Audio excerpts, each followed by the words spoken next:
pessoal, bem-vindos a mais um podcast aqui do Dados Críticos. Eu sou o Theory e hoje a gente vai fazer um papo crítico com o Ladob. E eu queria começar aqui pedindo para ele se apresentar. Quem é Ladob por Ladob? Por que esse nick, cara? Conta aí pra gente. Beleza, cara.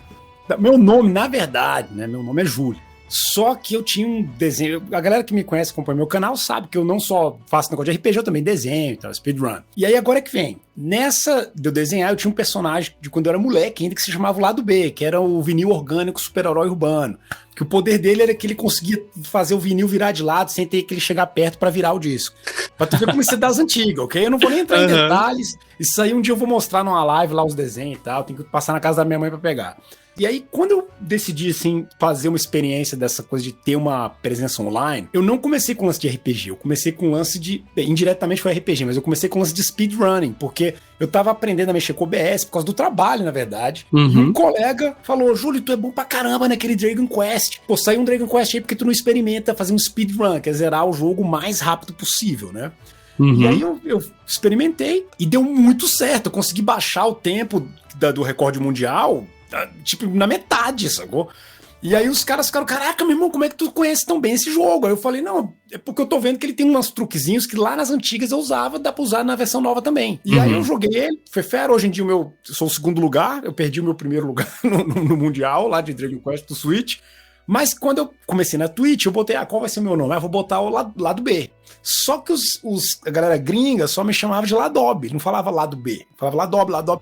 Aí acabou ficando Ladob. E aí quando eu decidi realmente pegar pra coisa que é a minha paixão aí, que nem a tua provavelmente, que é RPG de mesa, aí eu falei, não, vai ficar Ladob mesmo. E aí ficou Ladob e continuou com Ladob até hoje. E é por isso que estamos aí, fortes. Faz mais ou menos o quê? Agora são 2 anos de Ladob na área de RPG mesmo. E um pouquinho antes disso eu comecei já na Twitch com...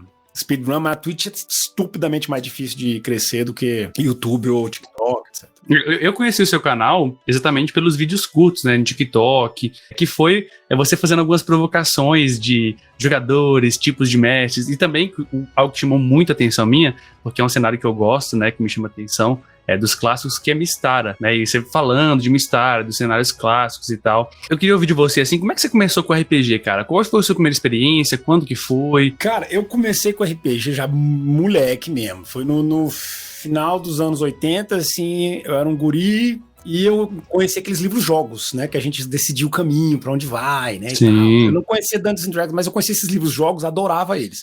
E aí, pouco tempo depois, quando eu tinha, assim, uns 11 anos, um colega meu, o irmão dele tinha viajado, acho que pra Miami, alguma coisa assim, era coisa chique, né? E aí ele chegou e disse, meu irmão trouxe uns livros aí que diz que é jogo. E isso, só que ele já é inglês, ninguém sabe ler inglês aqui. Aí, mas eu sabia, porque minha mãe trabalhava com negócio de viagem, e ela achava que eu tinha que aprender inglês desde moleque. Então, muito pequenininha, ela já ficava, the books on the table, não sei o quê. Então, e como eu ficava lendo as coisas ali, eu sabia mais ou menos ler, eu conseguia entender bastante já. Eu falei, não, deixa eu tentar ler esse livro aí. E era esse aqui, cara. Esse aqui é o AD&D segunda edição. Na verdade, esse aqui é o bonito dele. Esse aqui eu tenho 2. Eu tenho. Só que esse aqui é o bonito. Eu tenho um quebradíssimo, que é o original desse cara aí que ficou comigo, no fim das contas. E aí eu aprendi a jogar erradíssimo, né? A gente jogava muito errado, só de contar essas coisas jogando errado. Mas assim, tem de regra, né? Mas se divertimos pra caramba. E com o tempo eu acabei, né, aquela coisa, né? O cara que começa a criar as histórias vira o Forever DM, que se fala, né? O cara que é DM pra sempre. E isso foi há mais de 30 anos, cara. Eu tô com 43 agora, então eu comecei com 11. Então tá aí, 32 anos de RPG, praticamente sem pausa, cara. A hora que eu dei uma pausa, eu poderia dizer que foi pausa de RPG clássico e eu fiquei mestrando as campanhas no estilo do Battletech, que é bem diferente, tá? É bem diferente, mas é muito doido também. É um tipo de RPG que pouquíssima gente conhece. Vale a pena falar disso também no outro momento aí. Mas então foi assim que eu comecei no hobby. E nunca mais saí, cara, e fui... Claro que eu conheci vários sistemas, joguei de tudo quanto é sistema aí que existe. Curiosamente, eu nunca tive vontade de fazer sistema próprio. A única vez que eu fiz um sistema próprio foi quando me pagaram para fazer, que foi quando o pessoal da Secretaria do Comércio de Brasília queria fazer uma coisa para jovens e crianças e tal. E aí me pagaram para fazer um sobre o Marco Polo. E aí eu pesquisei pra caramba e tal, fiz, e aí publiquei. E ele é bacaninha pra criança, né? Uhum. Mas ficou fera. Então foi demais. foi essa minha trajetória, digamos assim, né? Aí se você me perguntar que sistemas tu joga e tal, aí depois a gente entra de acordo com o que você gostar de bater o papo aí. Mas foi isso que eu comecei com RPG. Não, é isso mesmo, assim. Então você sempre costuma assumir essa posição do mestre, né? Pelo que você tá falando, né? Assim, imagina que você começou pelo AD&D, você continuou jogando todas as edições ou foi pulando para outras coisas? Cara, na verdade eu fui retrocedendo. Foi muito interessante isso, porque eu comecei no AD&D segunda edição e pouco depois que eu comecei, a minha mãe viu que eu tava curtindo esses livros e ela pensou, caraca, esse moleque vai aprender inglês muito mais rápido se eu alimentar esse hobby novo dele. Sim. Então ela foi e comprou pra mim um livro que ela chegou lá na biblioteca, lá, né, na livraria, na época eu ainda vendia, e pediu um livro que fosse um bom de RPG. E ela me trouxe o que eu não sabia, ia ser o que até hoje eu considero a bíblia do RPG. Pra mim é o melhor livro, hands down, sem a menor dúvida, que é essa criança aqui, o Dungeons and Dragons, o Encyclopedia. Esse aqui não é o meu original tá lá em cima guardado. Esse aqui é um que foi assinado pelo Dave Arneson, criador do Dungeons. Caramba! Tá legal? Esse aqui olha aí! E que é o que eu uso para mestrar atualmente. Relíquia, cara. O da minha mãe, que é a assinatura ainda mais importante, tá guardado lá em cima. Caramba, aí sim, cara. O da mãe, ele é bem Brasil, né? Ele encapou com tact, sacou? Entendeu? De qualquer forma, no Enciclopédia eu mestrei muito, cara. Mestrei muito, muito, muito. E aí, no que eu descobri. E quando eu comecei a ler o Rules Encyclopedia, eu vi, pô, mas isso aqui é Dungeons e não é Dungeons, porque não bate as regras com a AD&D. E aí eu descobri que existia algo antes, aí eu fui caçar. Aí um cara tinha umas Xerox do Monster Manual da primeira edição, que é bem diferente também. E aí eu descobri que tinha tipo um buraco ali, e vamos dizer assim que eu entrei nessa onda OSR antes de virar moda, sacou? Bem antes, quando era tipo, sei lá, em 94 eu já tava cavando, e aí quando eu descobri a primeira edição eu apaixonei, porque ela eu achei a edição mais top, quando eu comparei com as outras, né? Eu pensei, caraca, a segunda edição na verdade botou foi água num café forte. E o BX, depois eu voltei a amar ele mais. Só que durante um tempo eu fiquei com a primeira edição, tipo assim, fascinado, sacou? E aí eu fui atrás de qual era ainda a origem da parada mesmo. Eu queria ver o 0E. E eu tive que cavar muito até achar ele. Achei em meio. Tem aqui, sacou? E aí pra mim foi muito fera fazer essa reconstrução histórica, da onde vieram as regras. Por que os caras pensaram certas coisas de certa maneira. E isso me deu uma compreensão muito maior do sistema, pelo menos, digamos assim, do sistema como RPG nasceu ali do Wargame, né? Sim. Depois eu comecei a jogar outras coisas, Shadowrun, Earthdown, Tagmar mesmo, Desafio dos Bandeirantes, as coisas brazucas. E aí eu fui vendo, caraca, esse hobby, dá pra pensar ele de muitas maneiras muito diferentes, sacou? E aí eu achei muito fera, eu sempre fui muito experimental, eu sempre misturei muito essas regras tudo, de coisas, de ver o que dá e tal. Agora, obviamente, se alguém me pergunta, não, mas tu vai ter que jogar um sistema só, provavelmente vai ser o Rules Encyclopedia. E se não for ele, vai ser a AD&D primeira edição. Isso aí porque eu acho, pra mim, os mais fáceis de modular porque eu quiser. Inclusive, eu até diria que eu jogo quase narrativista, usando AD&D. Mas então foi essa meio que as influências. E eu vou te ser sincero, cara. Quando eu conheci a terceira edição do D&D, que foi quando nasceu o D20 System, no primeiro momento eu fiquei feliz, mas depois foi uma grande decepção, porque pra mim foi uma puxada sinistra de RPG pra virar videogame. Caraca, os caras estão transformando RPG num videogame. Você achou isso na terceira? Eu nem vou perguntar o que você achou na quarta. Na terceira, cara. Na terceira eu achei isso um videogame. Eu pensei, meu chapa, isso virou um videogame, é só porrada, é só violência, as regras todas é baseadas em quebração. Aí eu fiquei muito decepcionado e aí eu pensei assim, e eu fiquei ainda mais decepcionado que os caras falaram que ia renascer com Greyhawk, e não renasceu o Greyhawk naquilo ali. E aí eu fiquei meio assim, pô, e aí depois, né, eu fui perceber, que tipo, muitos amigos meus adoraram que a terceira edição era mais clara, tudo, era muito mais fácil de fazer, streamline e tal. Do ponto de vista de design, realmente era melhor. E quando eu fui vendo todos os outros sistemas e tipos de jogo virar D20, aí eu fiquei, caraca, meu irmão, não! Estão matando a criatividade do hobby. Sacou? Porque os caras estão pegando um sistema e usando pra tudo, até quando não bate. E aí nisso passou um processo ali. Hoje em dia eu sempre falo, isso é uma coisa que eu falo em tudo quanto é vídeo meu, meus disclaimerzão. E tem até um viés político isso aqui também. Eu sou um cara que me coloco claramente no campo de que a gente tem que ir pra além. A gente tem que parar de ficar pegando extremo. Isso vale até pra galera que casa com sistema em RPG, entendeu? A gente tem que ir pra além, tem que ser pragmático, tem que ver, a gente quer se divertir, a gente tem valores iguais, a gente tem que procurar esses valores, ver o que a gente quer na mesa e usa o sistema que melhor der isso pra gente. Quer porrada tática? Eu admito, um Rule Cyclopedia não vai te dar aquele nível de profundidade tática que um Pathfinder vai dar. Exato. Vai pro Pathfinder. Não, mas tu quer mais exploração, não sei o quê? Vai pra um BX, vai pra umas paradas assim, sacou? Vê o que tu quer e joga na mesa. Não existe RPG melhor ou pior por si só. Esse é o que eu prego. E eu acho que isso vale para além, como eu falei, tem o viés político aqui, que eu acho que isso vale para muito nessa vida. E a galera fica radicalizando tudo, sacou? Uma galera que é comuna, a galera que é capitalista, a galera...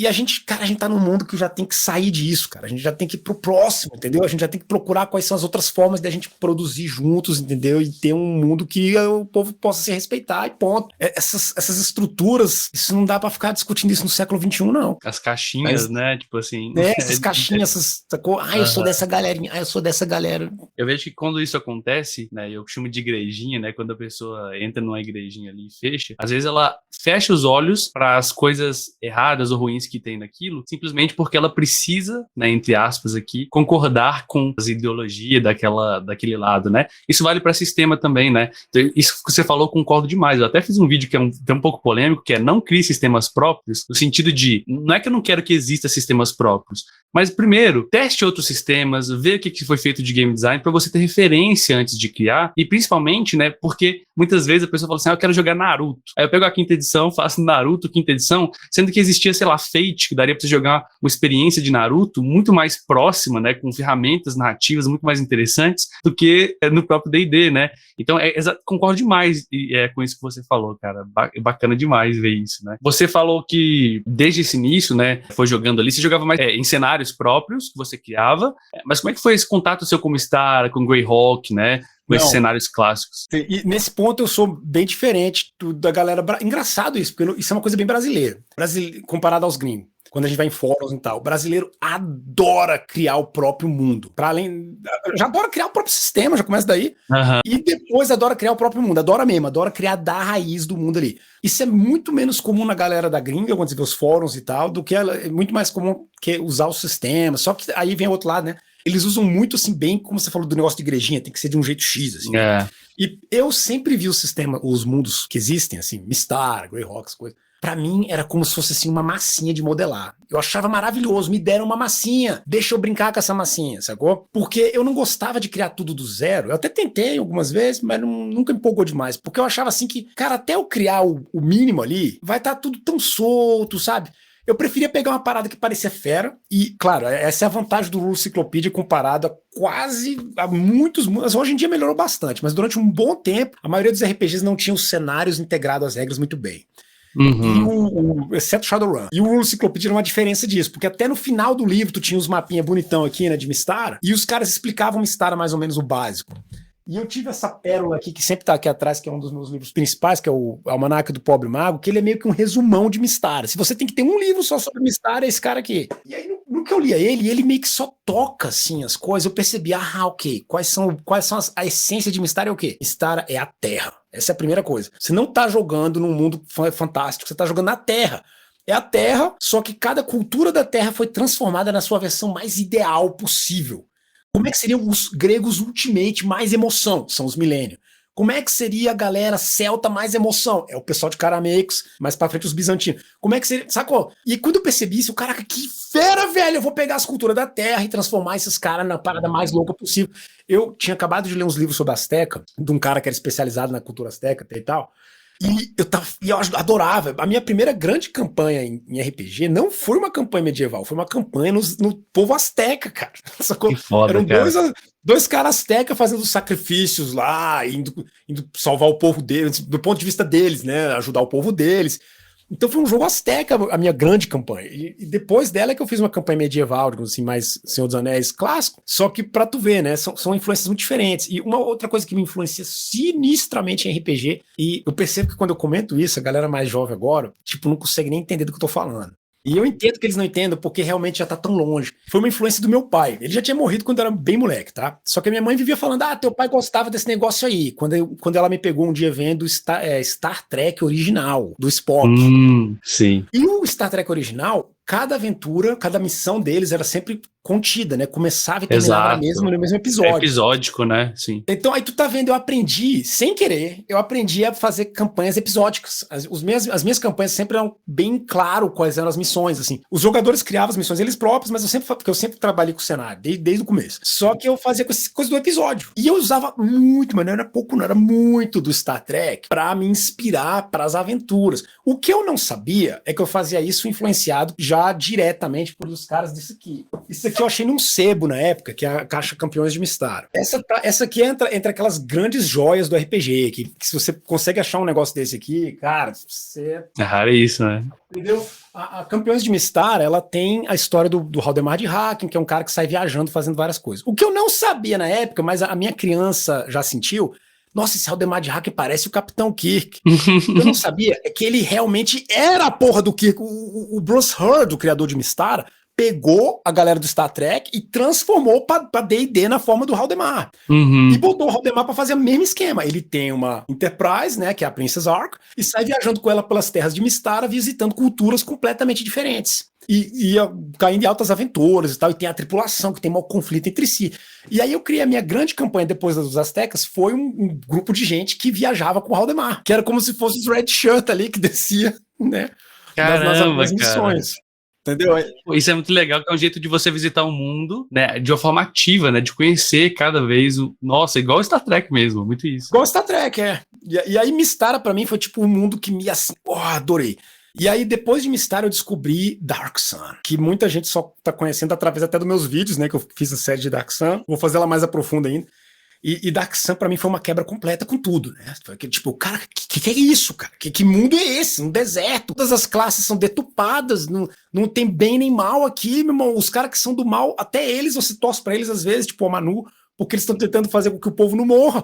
Uau, viagem! E aí foi muito fera. E Dark Sun também foi o que eu mestrei muito Dark Sun. E como você pode ver, né, voltando pra tua pergunta, pra mim sempre foi muito fácil pegar os mundos e criar as minhas aventuras em cima desses mundos. Ah, uma bacana. coisa que eu pouco fiz foi usar a aventura pronta. Eu quase nunca usei a aventura pronta.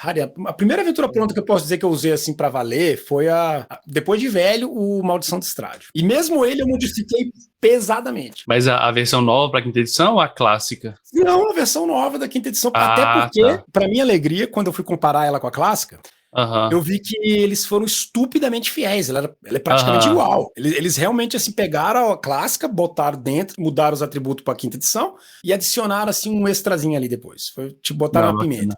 Essa pimenta eu trabalhei ela depois com um canal que eu aconselho para todo mundo chamado Lunch Break Heroes, que é um cara, é um gringo, mas ele é fantástico o trabalho que ele faz do Curse of Strahd.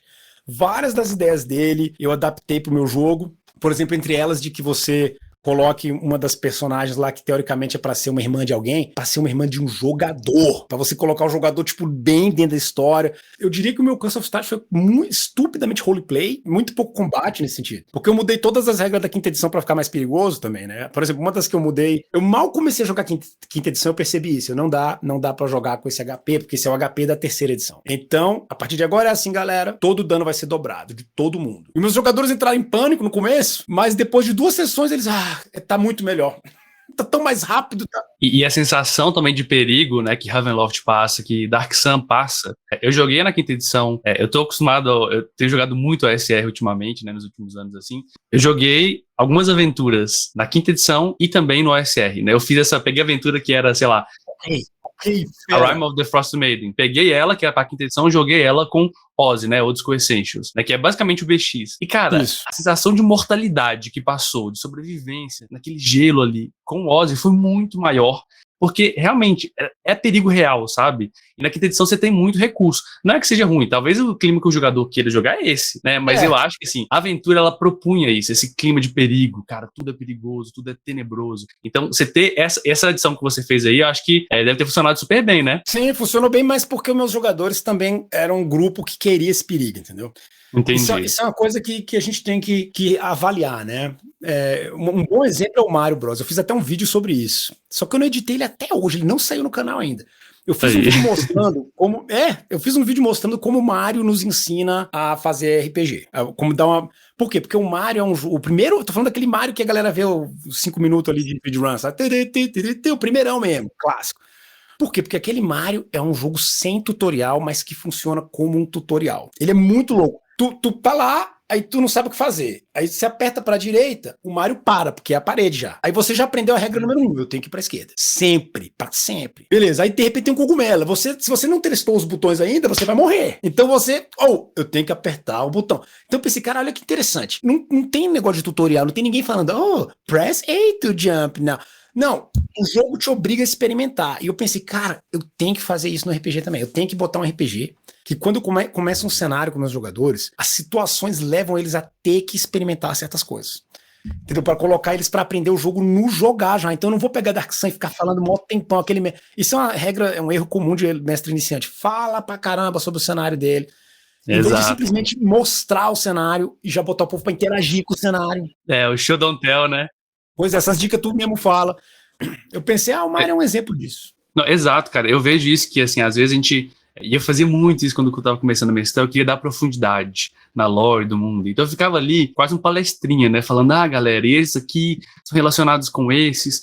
Cara, o jogador sente muito mais na pele a importância daquilo quando ele participa daquilo. Igual, por exemplo, né, você falou do personagem que está visitando diferentes áreas do mundo e está se envolvendo com aquele problema ali. Ele fala, que interessante, então essa cultura aqui se relaciona com aquela outra e esse problema aqui é assim que eles funcionam. E isso faz muito, emerge, né? O jogador se sente muito mais ali, que aquilo importa, do que se eu ficar falando pra ele, né? Isso é muito, cara, essa dica é essencial, cara, muito importante mesmo, cara, muito legal. Eu tenho que editar o vídeo, né?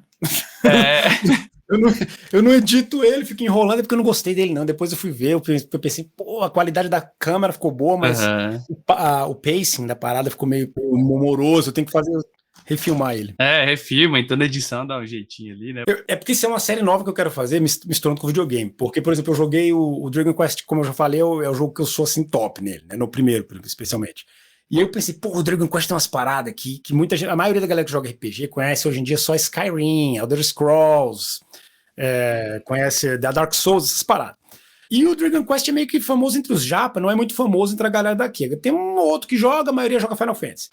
Só que no Dragon Quest ele tem umas coisas que eles fazem que é única, só tem no Dragon Quest. Uma delas, por exemplo, é que eles botam o jeito de falar de cada cidade que você visita para sempre ser meio que um clichê de algum sotaque. Seja de russo, seja de português, seja de, entendeu? Brasil, sempre tem algum sotaque, você percebe rapidinho, só pelo jeito que os personagens falam, onde você tá. E eu, cara, que dica sensacional, eles fazem isso tão exagerado, quase piadista, que se você faz isso no teu jogo, teus jogadores vão com certeza lembrar muito bem de cada região que eles forem. Sabe, você faz um sotaque ali do Acre, se você conseguir, ou se você tem algum familiar que é de uma, ou você mesmo é de uma região engraçada, pega e exagera no sotaque. Quando a gente bota isso nas regiões, a galera fica 100% dentro. E os caras de Mistara não deixaram isso passar, não, né? Eles botaram várias línguas da vida real, para ser a língua oficial em Mistara de certos povos. Então, por exemplo, em Mistara, francês é a língua dos gnomos. Gnomo fala francês. Eles falam aquelas palavras gigantes deles pros nomes, mas é francês também.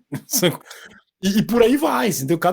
É só os elfos que tem uma língua meio que deles, assim. Os outros não. Até os anões é assumido que é um tipo de uma língua eslava e tal. Sim, muito sim. Cara, e isso é muito interessante, né? Porque você traz para o mundo não só a descrição de como ele é diferente, mas você mostra para o jogador, olha, a diferença tá aqui na sua cara. Olha aqui, você pode experimentar ela. E eu sinto que às vezes, não sei se você percebe isso, né? Eu, por exemplo, eu tenho uma certa aversão a combate que demora muito em rodadas, no sentido de, tipo assim, vai a minha vez, e aí eu tenho que esperar 20 minutos para outra pessoa agir para eu ir de novo. Por que eu tenho aversão a isso? Porque eu sinto que eu fico imerso no mundo quando eu posso agir, cara. Então, em vez de ficar ouvindo o cara descrever como é bonita, né? Às vezes eu descrevo 2 ou 3 coisas e falo assim, pergunta. Porque a pergunta do jogador é o olho do personagem, né? Tipo assim, cara, como é que é o chão? Eu adorei essa frase, cara. Que frase linda, cara. Né? Tipo assim, isso vai virar um shorts, isso aí. A pergunta do jogador, vou falar que foi tu que disse. Não, sem problema. Mas é isso. Como é que é o chão? Assim, eu não descrevi o chão porque não era relevante, mas agora que você olhou pro chão, você vê que ele tem ali, cara, sabe, um relevo diferente. Ele tem, sei lá, uma marca no chão. Não precisa nem necessariamente de perícia pra você rolar. Uhum. Você pode até ter uma coisa ali que ajuda ou não, mas quando você faz pergunta e é no diálogo que é construído, eu acho isso lindo demais, cara, é muito bacana. Com certeza, cara. E, aliás, você tocou num ponto agora que ele, por si só, dá debate entre mestres, né? Que é o lance da perícia. Tem Ah, muita sim, gente, verdade. tem muita gente que quando nasceu a classe do ladrão, que originalmente não tinha, né? Ficou, tipo, foi um ataque do coração, porque foi o ladrão que trouxe a ideia da perícia, né? A ideia de que eu não resolvo perguntando, eu resolvo rolando. Eu só rolo, pronto. De alguma maneira, consertei o problema. E isso levou ao que a gente vê hoje em dia na quinta edição. Alguns dos meus jogadores a maioria dos meus jogadores, como começou comigo mais veterano, eles têm pouco disso. Mas tem um ou outro que começou um pouco depois, especialmente na terceira edição, que eles são muito disso. Eles sempre falam, vou rolar, quero rolar, posso rolar. E eles quase que nem tentam resolver a parada, sacou? O problema. Interagir, né? Interagir com o desafio, sacou?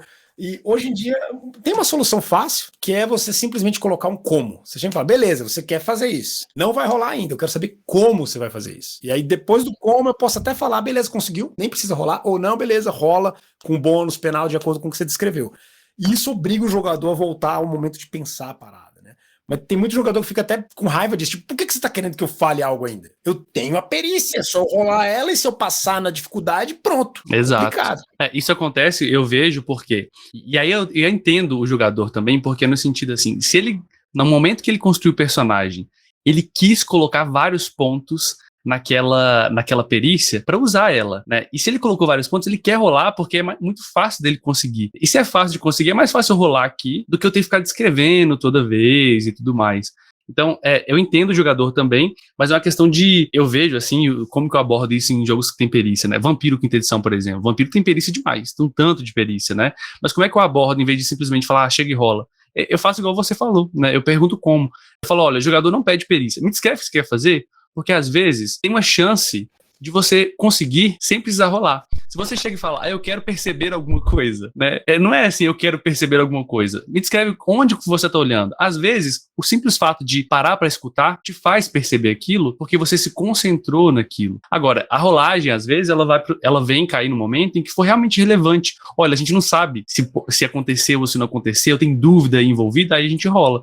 Porque eu acho que passa a ter mais peso, né? Sim, com certeza. No caso da percepção, tem uma dica muito fera que eu ouvi, eu não sei onde eu ouvi ela, foi algum cara no TikTok, ele falou que eu achei muito legal. Ele disse que ele gosta de descrever, sempre que ele vai descrever um quarto e ele pede pra galera rolar cheque de percepção, ele fala pro pessoal falar os totais. E ele sempre começa a descrição do ponto de vista do menor percepção pro maior. Então ele fala, você chegar no local, o cara que rolou mal pra caramba fala, cara, você olha pro chão, ou seja, não tá vendo nada, né? Tá meio viscoso e tal, mas tá vendo pelo menos o chão viscoso, já é uma informação. O chão é viscoso. Fulano, você que jogou 12, você já percebe que o quarto é vasto, tá. Aí quando chega no cara do 21, e no cantinho lá do alto tem uma alcova que parece ter um corvo. Caraca! E aí a galera sabe, pros jogadores é muito fera isso de notar, poxa, de acordo com a minha percepção, vai o mundo aumentando, sacou? Que dica show, entendeu? Bacana mesmo, bacana. Isso de levar, assim, pela perspectiva dos personagens, né? Isso é muito interessante, cara. E assim, uma coisa que eu queria ouvir de você que já mestra há tanto tempo, né? Quando você começou a mestrar, você nem sabia dessa diferença, talvez, o papel do mestre, não sei o que e tudo mais. Se você pudesse dar uma dica pra pessoa, vai começar a mestrar hoje, que dica que você daria? Assim, a pessoa que, eu tô pensando em mestrar, não sei, eu tenho dúvida, tenho medo, o que você falaria pra essa pessoa? É engraçado você perguntar isso. Eu fiz um vídeo sobre isso há pouco tempo, né, dizendo, vamos começar a mestrar. Então, o vídeo que eu fiz, a dica que eu dei mais prática foi baixa ações do mestre do Dungeon World. Porque o Dungeon World é muito fera isso, né? Ele tem uma tabelinha dizendo, você é mestre, você pode fazer isso aqui, ó. Olha o que você pode fazer. Então, como mestre, você olha e já dá uma ideia, no mínimo. Ok, eu posso botar um perigo, eu posso avisar os jogadores de alguma coisa, eu posso... Então, é fera, isso já seria minha dica número 1. Pega esse papel do Dungeon World, porque isso te dá uma lista de coisas que você pode fazer. Então, mesmo quando você não sabe o que fazer, você só olha a lista, de repente já vem uma inspiração. Mas a minha principal dica para qualquer um que está começando a mestrar é, primeiro, não case com o sistema, nem se estresse com o sistema, de preferência pegue um sistema simples, algum que você possa começar rápido e tente aprender a arte de contar uma história juntos. De você pense só num desafio e veja como esses jogadores teus vão conseguir vencer esse desafio com os personagens. Se tu precisar jogar só um dado de 6, sempre que sair 4 para cima deu certo, é mais que o suficiente, porque esse é o maior produto da coisa, né? É criar uma história juntos. E o jeito como, o sistema, cenário, isso é tudo detalhe, que só quando a gente vai ficando mais velho é que a gente percebe, meu chapa, por que eu tava estressando tanto se o cara tem mais um ataque ou não? Foda-se, né? Foda-se. Exato. E é por isso que quanto mais velho a gente fica, mais a gente tende a sair dos sistemas muito crunch, porque a gente começa a perceber que é tanta besteira. Eu lembro que eu li o Cult e eu pensei, cara, que ideias maravilhosas. Eu fiquei pensando, cara, puta que ideia genial.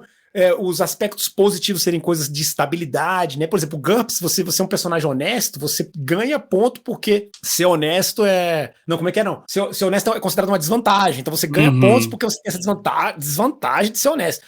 E no caso do Cult é exatamente o oposto. Se tu é um cara honesto, isso quer dizer que você é um cara firme nas suas crenças. Então você tem que pagar pra isso, porque você ser uma pessoa estável é difícil nessa vida. O cara, que viagem, muito, muito fera. Achei muito fera, né?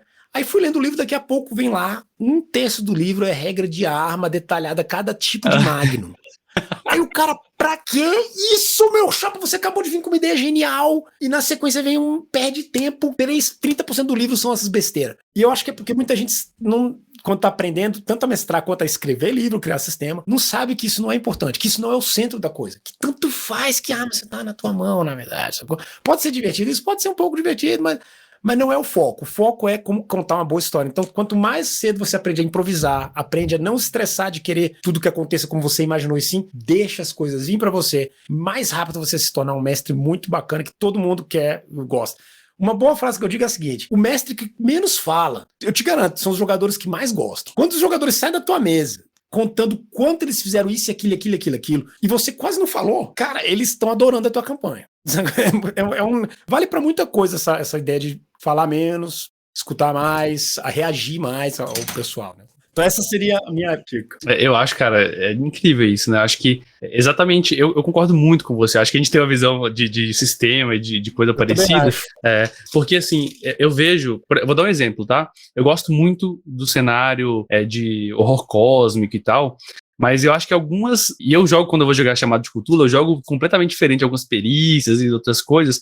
Um sistema que eu gosto bastante é o Cthulhu Dark, que ele tem uma página e só usa D6, né? E que é, assim, muito simplificado, mas que eu amo, porque você não precisa ficar vendo muitos números e tal. Mas, assim, eu entendo que tem gente que quer esse simulacionismo, ele quer uma coisa mais do número específico. Não tem nada de errado. Eu acho que o interessante é você setar as expectativas antes, né? Ó, galera, vamos jogar algo nessa pegada? Porque às vezes também o que eu vejo que é o problema, alguém deve estar pensando, mas se for fazer assim, tá o jogador meu que é, entre aspas, combeiro, ele não vai curtir. Chega e conversa, olha, galera, eu queria jogar uma mesa nesse sentido. Eu tenho essa expectativa, eu gostaria que fosse desse jeito aqui. Vocês topam? Se a pessoa não topar, não significa que você não precisa ser amiga dela mais, tá? Dá pra você ser amigo de uma pessoa e não jogar na mesma mesa. Não precisa disso, né? Mas às vezes eu acho que tem gente que acha que é tipo assim, terminar um relacionamento. Não tem nada a ver, né, cara? Cara, eu acho que a galera esquece isso, né? A não ser que seja da galera do poliamor, mas essa é a grande vantagem do Dungeons, do RPG. Uhum. Tu não é casado com a parada. Tu pode amar vários sistemas, você pode amar vários grupos. Claro que, semelhante a um relacionamento da vida real também, quanto mais você passa tempo com o mesmo grupo e tal, uma campanha, mais profundo fica, a riqueza é maior, entendeu? Tem essa vantagem grande, né? É a mesma comparação com o cara que fica só no One Night Stand, não vai saber o que é. Tu tá com uma mulher 10 anos que você conhece ela direitinho, ela te conhece. Só que é o mesmo esquema. Mas no caso do RPG, você pode ter os dois mundos, sacou? Ou se você é um poliamor também, mas se não for um mundo mais moderno, tem essas vantagens. Uhum. Só que, pois bem, mas voltando pro RPG, você não tem que casar com o sistema, saca?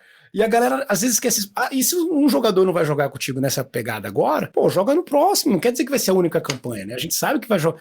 Isso é uma coisa que eu mudei um pouco também, mas inveja é a palavra errada. Mas é assim, na juventude a gente tem essa vantagem, né? Quando a gente ainda tá bem jovem mesmo, eu tô falando agora adolescente, não os galera já dos 30, 20, que já tá trabalhando que nem tu. Uma galera bem jovem mesmo. Aí tu tem bastante tempo, né, cara? Então dá pra fazer aquelas sessões de 5, 6 horas.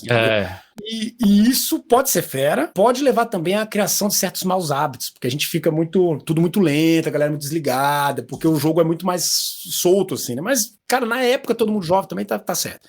Só que, por exemplo, hoje em dia eu percebo que eu quase não tenho nem saco pra sessão de mais de 2 horas, 2 horas e meia. Então, eu faço umas sessões muito eficientes, assim, a gente chega, todo mundo já tá preparado, já entra no clima do jogo, faz ali um objetivo que seja que os jogadores escolheram e fechou, tá massa, beleza, galera, é nóis. Entendeu? E todo mundo se amarra. Mas pode ser também uma coisa de idade, assim, né? Que você chega numa fase da vida que tem filha e não sei o quê. Agora, amanhã mesmo eu tenho que mestrar pra minha filha mais velha. E ela, no começo, ia trazer 4 pessoas. Eu tava feliz da vida. Beleza, 4, mas ela 5. Então, eu acho que é muito. Eu não gosto de grupo grande. Eu acho que é muito, mas dá pra levar. Não, mas vai vir mais não sei quanto namorado da outra quer jogar também. Putz, quantos são? 7. 7! E todos novatos. Assim, as amigas dela já jogam com ela há muito tempo, né? Comigo. Só que nunca jogaram numa frequência muito boa, então elas não estão muito dentro ainda. Aí eu, caraca, meu irmão, o que eu vou fazer? Eu vou te ser sério, esse que eu vou fazer tá valendo agora, nesse exato momento ainda. Eu tô pensando que amanhã é o jogo, e eu tô aqui ainda, tem que ser uma one shot de umas 3 horas, que elas jogam bastante tempo. Como é que, com uma pausinha, né, no meio, como é que eu vou fazer? A última vez eu fiz aquele Honey Heist, não sei se tu conhece. Conheço. Elas adoraram, cara. As meninas vieram já de chapéu, roupinha, entendeu? Isso que são as moças já, tá? Tipo 17 anos, sabe? Tá. Bacana. Entendeu? Só que amanhã elas não têm nenhum plano ainda, então eu não sei como é que vai ser. Eu vou ter que pensar aqui. Pensar em algo de última hora. Alguma aventura, eu não sei o que sistema. Eu tava pensando em fazer esse cara aqui. Não sei se tu conhece o ICRPG. Não conheço. Esse aqui foi um presente de um grupo meu. Cara, vai lá no YouTube, escreve ICRPG, aí tu já aparece de cara um cara com bigodinho, que é o que criador, tá? Ele criou no YouTube, via Patreon. Esse cara pegou a ideia do BX, do Dungeons, e meio que fez uma enxugada e deixou só a essência. É um sistema muito especial, cara. É bem diferente, assim. Ele pegou... Esse negócio dele pegar só a essência do RPG foi uma sacada, assim, genial. Pra tu sentir regras, são só... Acho que 5 páginas. O resto tudo aqui são, tipo, uns 4 cenários diferentes, baseados nessas regras. E eu tô pensando em fazer ele amanhã pra ela. Mas ele vale um vídeo por si só. É bacana. Talvez ele é bom pra introduzir as pessoas no OSR, não é? Nesse estilo de jogo diferente. Ele é bom pra introduzir em RPG no genérico, assim. A ideia de que eu tenho um desafio pra vencer. Uma coisa que eu e os meus jogadores mais veteranos, né, percebemos é que a gente não conseguiu achar ele muito legal pra campanhas muito longas. A gente achou ele assim, ele é um sistema bacana, mas foi fera porque eu fiz uma brincadeira com os meus jogadores, eles não notaram. Eu fiz um reskin do Chrono Trigger, daquela historinha do Chrono Trigger. Não sei se tu jogou o Chrono Trigger. Já, nossa, eu fiz Chrono Trigger com eles não, eles sacou, tipo, sem eles saberem, eles estavam jogando Chrono Trigger. Colocou outra pele, outra camuflagem ali, né? Aí quando eu fui percebendo que eles estavam bem sem notar, eu comecei na cara de pau a colocar os mapas do Chrono Trigger até com o mapa dos Dungeons. E daqui a pouco um dos jogadores finalmente, cara, tem alguma coisa errada aqui. E aí ele percebeu. Bacana. E aí eles conseguiram terminar, foi fera. Tem um que eu gosto muito pra introduzir a galera, assim, também, pra jogar RPG, porque ele tem uma roupagem fofinha, mas que faz todo sentido. Não sei se você conhece, que é o Mouse Hitter, né? Que é um sistema... Caraca, Mouse Hitter. Mouse Hitter. Ele é um sistema super simples de regras, onde você joga com ratos, né? Ratinhos mesmo, né? Só que, assim, o sistema de gerenciamento de recursos dele é com cartinhas que você vai arrastando, assim. Eu jogo com os meus primos, né? 7, 8, 10 anos, assim, né? A gente joga uma campanha e tal, e ele tem mecânicas para fazer hexcrawl, e é completamente simplificado, é isso de essência, sabe? É muito incrível, cara, muito incrível, e você pode baixar gratuitamente na internet, é muito legal. Eu vou baixar, porque muito bacana. A minha mais nova, eu tenho 3 crianças, né? A pequenininha, o meu filhão, ele chegou a jogar 5 anos com os amigos, durante essa adolescência, mais ou menos, antes da adolescência, esse foi o meu erro, aliás, dica pros pais de RPGs. Antes da adolescência ele jogou. Isso foi um erro meu. Porque quando eles jogam na adolescência, a adolescência é quando a gente apaixona pelas coisas. Então talvez tivesse ficado, entendeu? Mas acabou não ficando. E aí, os amigos dele até gostam até hoje, mas todo mundo meio que desligou do RPG, infelizmente. Logo, meu do meio não curte muito. Agora, a pequenininha quer porque quer tentar, porque ela vê a grande fazendo, né? E a grande adora. Então, eu tenho 2 ali que estão curtindo aí o RPG. Eu vou passando, né? Não dá pra passar tudo, né? É isso. Mas isso é algo muito interessante que você falou, de alguns gostarem e não gostarem, porque eu acho que ele traz um assunto legal pra gente, que é assim, nem todo mundo... Eu amo RPG, cara. É uma parte muito importante da minha vida, é um hobby que eu amo demais, assim, acho que é incrível. Eu já tive a fase de achar que todo mundo precisa gostar e tudo mais, mas eu entendo que hoje em dia, cara, é igual gosto de sorvete, sabe? Não é porque eu gosto muito de um gosto específico que outras pessoas vão gostar. Eu posso mostrar pra ela e apresentar, mas não significa que a pessoa vai amar aquilo da mesma forma que eu, e tá tudo bem com isso também, né, cara? Pois é por aí mesmo, cara. E eu acho, fera, que quando a gente tem essa abertura, assim, essa honestidade com a gente, aí funciona também pra todo mundo. Por exemplo, eu tenho meu grupo de jogadores, né? Assim, é um grupo grande, mas às vezes a gente joga nas lives, eu trago vários deles, e às vezes uma das galera dos membros ali e tal. E esses caras, um deles já falou pra mim várias vezes: Júlio, na verdade, eu odeio a D&D. Acho uma desgraça completa, em todos. Quinta edição acho tão fofo, eu não sei por que você não quer mestrar a quinta edição. Mas, não, na verdade ele sabe, a gente já teve discussões homéricas sobre isso. Mas ele falou: mas eu sei que se você fala que vai mestrar, contigo eu jogo. Não interessa nem o que é. Que eu sei que você vai adequar para que eu não tenha raiva. E aí eu falei, beleza. E o fera é que no caso deu e dos meus jogadores desse grupo, né, a galera se conhece tão bem que a gente tá ok com exceções pra um ou outro jogador. Tipo, por exemplo, vamos dizer que a gente fosse jogar um jogo assim que não tem combo. A gente ia deixar o cara que é combeiro criar combo. Quer criar uns combos? Cria os teus combos aí, você pode usar os combos nesse jogo, mesmo não tendo combo. Sacou? Porque os outros estão ok com isso, eles estão ok com, beleza, esse cara precisa disso, tá de boa. Então, tem esse meu jogador que ele sabe, eu não gosto de perder personagem. Então, o acordo com ele é que ele perde o personagem se for em cenas importantes. Por exemplo, luta de chefe, alguma coisa que foi uma decisão dele, ele vacilou. Agora, por exemplo, Random Encounter Kobold, não vou matar o cara assim, sem mais nem menos, entendeu? A galera consegue dar um jeito de salvar. Enquanto que outros não estão nem aí, eles mesmo falam, não, comigo é hardcore. Se caiu uma maçã e eu dei azar e rolei pode matar. Já era. E eles estão ok de jogar juntos com isso. Eu acho que tem dois aspectos legais nisso que você fala, que é assim, primeiro, conhecer os jogadores, né? Você tem uma série de vídeos lá que eu recomendo todo mundo entrar lá no canal do lado B e procurar, né? Do lado A procurar, que é assim, eu sou jogador protagonista, eu sou jogador tal. Tem vários tipos de jogadores e as pessoas são diferentes, né? Eu li um livro que chama, e até fiz vídeo aqui também, que é o livro do Robin Laws for Good Game Mastering, né? Que é a lei Rob para boa mestragem. Lá ele faz uma classificação de alguns tipos de jogadores, o que eles gostam, mas assim, a vida real é muito mais do que uma simples classificação, né? Mas entender o que o seu jogador curte. E a outro aspecto que você trouxe na sua fala, fazer combinados, né, com eles é a melhor coisa possível, porque, gente, combinado não sai caro. Às vezes, o problema que eu vejo em muitas mesas é uma questão de você não ter combinado alguma coisa e aquilo acontece diferente, né? Então, por exemplo, o mestre vem esperando uma campanha séria, os jogadores começam a jogar uma campanha mais galhofa, né? E aí o mestre fica super chateado com os jogadores por estar fazendo aquilo, entre aspas, estragando a campanha dele, mas você vai observar e ele nunca conversou com os jogadores que ele queria uma campanha séria, né, cara? Pois é. Como é que você vai... Exato, é preciso falar, né? Precisa ser sincero. E precisa falar sempre, porque engraçado que isso aí, eu resisti, não fiz, mas eu quase que ia fazer uma série de vídeos comparando relacionamento amoroso com RPG, porque é tão próximo, é muito próximo todas as discussões que a gente tá tendo aqui, sacou? Exato. O que é que você gosta, o que é que não gosta, não sei o que lá. E no caso do jogo, um problema grande nessa vida é que muitas vezes a gente assume que certas coisas são óbvias. Então o cara vai, vamos dizer assim, no caso do teu exemplo aqui é um exemplo muito bom. O mestre vai mestrar Call of Cthulhu, é chamado de Cthulhu, e ele pensa, cara, é chamado de Cthulhu, é horror cósmico, é óbvio que a campanha é pra ser séria. E o que ele não sabe é que lá do outro lado, os jogadores empolgadíssimos já estão preparando o Scooby-Doo pra jogar a parada dele. Sacou? Eles estão no clima de, cara, a gente vai jogar, bora fazer vamos comprar um Falvê pra fazer a van lá do Scooby-Doo. Entendeu? E o mestre não tá sacando, entendeu? Ele tá achando que é óbvio que vai ser horror cósmico.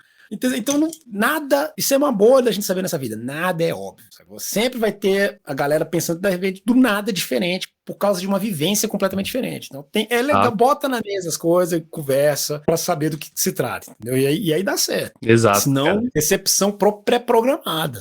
Exato. Assim, eu queria fazer umas perguntas aqui, né, que eu geralmente faço nos papos críticos, né, que talvez, assim, pode ser que você não saiba responder de cara, mas se não souber, a gente vai continuar no papo e depois você responde, que é o seguinte: se você pudesse sentar pra ter um jantar, conversar com uma pessoa famosa, né, pode ser viva ou morta, qualquer pessoa que já passou, com quem que você sentaria pra jantar? Nossa senhora, essa pergunta é boa mesmo. Pode ser do RPG, pode ser de fora, porque eu acho que isso indica muito da gente, o que a gente queria saber de referência, sabe? Sim, sim.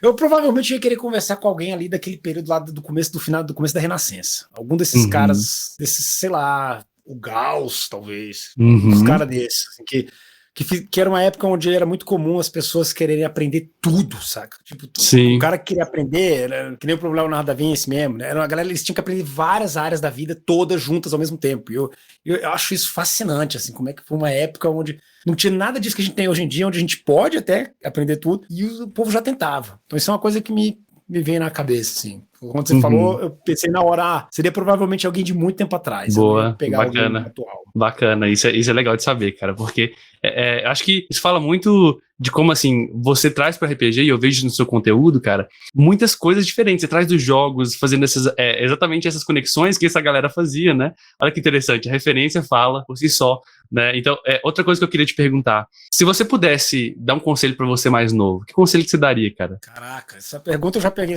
nelas várias vezes, cara. É uma pergunta, assim, que é o tipo de pergunta difícil, porque, por exemplo, no meu caso, eu sempre fui um cara que tive muita fé na vida, assim, sabe? Tipo, de que eu sempre cresci com aquela coisa de que você faz a tua parte embaixo, que lá em cima vão fazer também, sacou? Mas você tem que fazer a tua, tu tem que estar na linha, fazendo, indo atrás. E aí a vida realmente foi muito boa pra mim. Eu sou um cara abençoado, eu agradeço todo santo dia, qualquer que seja as forças do universo aí, pelo que tá rolando. Porque eu tô bem, as coisas estão indo bem, todo mundo tá saudável, sacou? Qualquer coisa que eu penso que eu poderia reclamar, e que seriam... Aí você pensa, as coisas que você pode reclamar são as coisas que você falaria pro seu jovem, né? Ó, toma cuidado com isso. Se eu fosse mudar isso agora, talvez eu não fosse estar onde eu tô agora aqui, porque eu ia botar o foco em outras coisas, entendeu? Bacana. Então, quando você é um cara que tá satisfeito com a vida que você teve nessa vida, você não tem conselho para dar pro seu jovem. Você quer que olha, agora vem a frase sábia, né? Tu quer que você quer que o seu eu jovem faça os erros que ele vai ter que fazer para aprender as coisas que ele vai precisar. Sacou? Pronto, é isso. Então, no meu caso específico, agora sim, eu não teria nada para dizer. Ok, uma diquinha eu diria. Uma eu diria. Eu diria para ele que, em relação, lá na frente, no começo da vida não, mas lá na frente, em relação, seja um pouco mais cuidadoso com a aposta. Eu diria isso. Vai com calma, não vai com mais calma. Entendeu? Porque senão depois você tem que correr atrás do prejuízo umas vezes que não seria necessário. Essa seria a minha dica pro meu mais jovem, Porque eu sou um cara, porque a maioria dos seres humanos ele é risco-averse, né, que fala, né? Porque psicólogo conhece isso. Eu com certeza não sou, sacou? Eu sou do cara bem do risk, no fun. E eu percebo que, se fosse para pegar os atributos, eu botaria o risk no fun, baixa uns 5%. Não precisa ser muito não, mas um pouquinho, baixa um pouquinho, e aí vai ser aí o cruise mesmo, vai ser, entendeu? Bacana, cara. E assim, a galera que não te conhecia, tá te conhecendo pela primeira vez, o que eles podem esperar aí do seu canal, quando eles entrarem lá, né, primeira vez que vão ver, o que tem lá que pode ser divertido? Beleza, eu acho que você fez uma conexão fera, que eu nem tinha pensado por esse lado, mas é verdade isso. Eu sou bem holístico, assim, no meu canal tu vai ver que é uma zona de temas, eu misturo muitos temas, eu trago muita coisa que não tem nada a ver, eu trago tipo coisa de música pra mostrar por que música fazendo assim você pode no seu RPG enriquecer, por que em filme, porque eu trago de muita coisa. Isso é um aspecto do meu canal que a galera vai ver forte. Outro aspecto, se você vai pro meu canal, que você vai ver forte também, é que eu claramente tô com o pé bem grande na tradição OSR. Eu curto, se você só curte RPG estilo Pathfinder, negócio de combo, combinações de armas, não sei o que lá, como montar personagem, tu não vai achar nada no meu canal, sacou? Eu já falo na lata assim. Agora, se você curte RPG como hobby, tu curte RPG, tu quer jogar melhor, tu quer fazer personagens mais interessantes, histórias mais fascinantes, você quer descobrir mundos que você não sabia nem que existia, pra de repente criar no teu mundo. Aí no meu canal tu vai achar de sobra essas paradas. E a gente tem as lives, obviamente, toda quinta, onde a gente joga mesmo, e às vezes eu jogo com o chat, e às vezes eu jogo com uma galera. E quando eu jogo com a galera, o chat é meio que co-mestre comigo, cria as coisas e tal, né? Então sempre tem interação, e que também é divertido. Isso é no meu canal principal, que seria no TikTok e no YouTube.